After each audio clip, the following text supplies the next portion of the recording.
Chrissy, is it raining at midnight?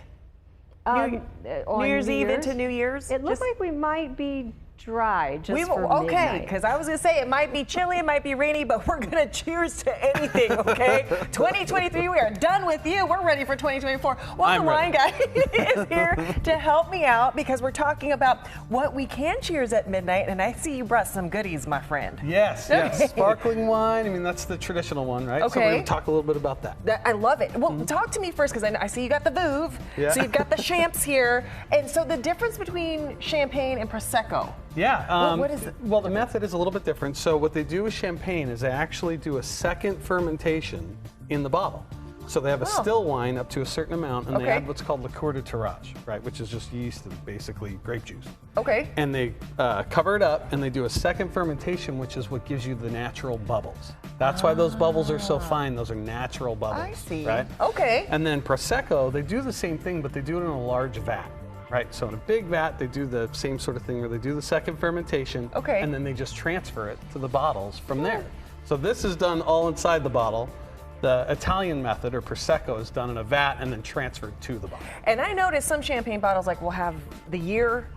Yes, some don't. Why? Yes. Why is that? So they have vintage years in champagne. And what that is that about 3 or 4 out of every 10 years is a great year for them in the region of Champagne. All right. Okay. And so those, they say, okay, we can make that a vintage year, so you can actually, with your high-end champagne bottles, you can put the actual year on it.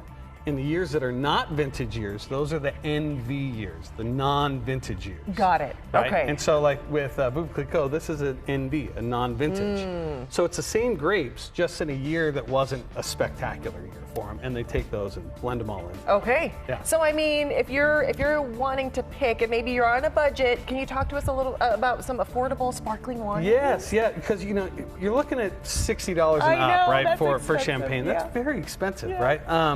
For a special occasion, that's fine. Sure. And then Prosecco, usually in the $15 to $20 range, which is fine. 20, 25. You shouldn't pay more than $25 for most Proseccos. No more than 25 for Prosecco. And then you have American sparkling wines. This is the one we do at Coomber Wines in Oceanside. Now that's made in the same exact method as champagne, but the grapes are from Sonoma.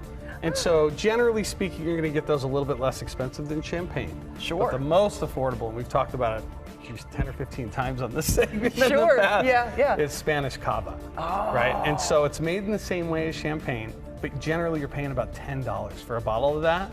Now the grapes are mostly the same, because in champagne they only use Chardonnay, Pinot Noir, and then a little Pinot Meunier is the third grape that they'll use. So they use a lot of the same grapes now in Spain with some of the Spanish varieties as well that are kind of obscure. So, $10 for a bottle. Yeah, and it's good. You know, especially if you're going to do mimosas. Like this is you want to go towards this or one of the American sparkling ones. I like it. Don't take your $60 to $100 bottle and put orange juice in it, please. I beg you. Please don't do it. Yeah. Okay, those are for special events. I like it. So talk to me about, so New Year's Eve is just around the corner. Yes. And if you want to make a specialty cocktail for New Year's Eve, I know I saw that you brought the Aperol. Is this what we're making for New Year's Eve? So throw a little bit of ice in your glass Okay, there. so we're going to get some ice. I have to be very careful. You can use your hand if you want to. Really? You always want to be careful when you put glass and ice because it chips and the next thing you know don't do what Christina just did. We're going to have to burn the ice now.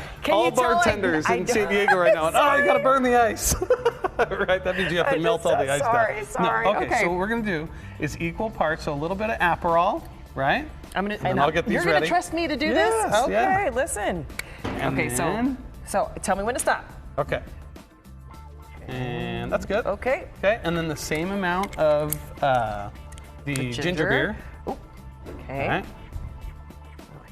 Okay. All right. And what does the ginger beer do? So that softens it out because Aperol is a bitter liqueur and the same amount of club soda. So what we want to do is that, if you're not used to the bitter liqueurs, I mean, they can be a little bit off-putting, right? Yes. And so what we do with the ginger beer, this is kind of my take on a spritz, basically. Usually you don't put ginger beer in it. I see. And then we want to put a little bit garnish. So we're going to do I don't think I closed that correctly. No, Okay, that's little okay. garnish. Don't worry about that. Yeah. This is So gonna be I really, actually, really my pretty. wife actually dehydrated these by putting I them in did the the oven. same thing. It takes a while. We went up to so- the orange tree, cut Look it, at that, put them in see? the oven. But see isn't you it later. beautiful? Oh, it's awesome. I Yeah, love and then it. a little bit of rosemary from the garden Oh. as well.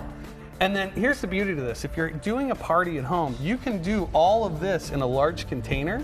Oh, and then you just And then pour they it. just do it, and then you finish it with a little bit of prosecco. So about the same amount Okay, of prosecco. here so we this is go. what gives you that little frizzante, they call it in Ooh, Italy, that's right? so The bubbles. That's good. pretty. That's good. Oh, sorry. He's like, Christina, Yeah, I you know. were fired. You were trying to put ice in the glass. Okay, we're not going to do that. So let's cheers to this. Cheers. Real Happy quick. 2024. Yes, it's here. Thank God.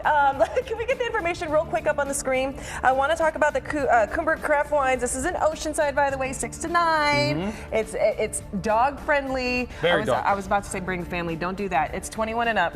No, actually, it's all Can you? ages. Yeah, you can Oh. bring kids, dogs, But you can just bring don't- whatever you want. Don't give your kids the wine. No, okay? no, no. We don't have do that. soda Okay. or water. Here you go. I love it. Yeah. Will, thank you so much for Thank being here. This you. was a lot of fun. It's good All to right. see you. Happy New Year. Year. Yeah. And we'll be right back.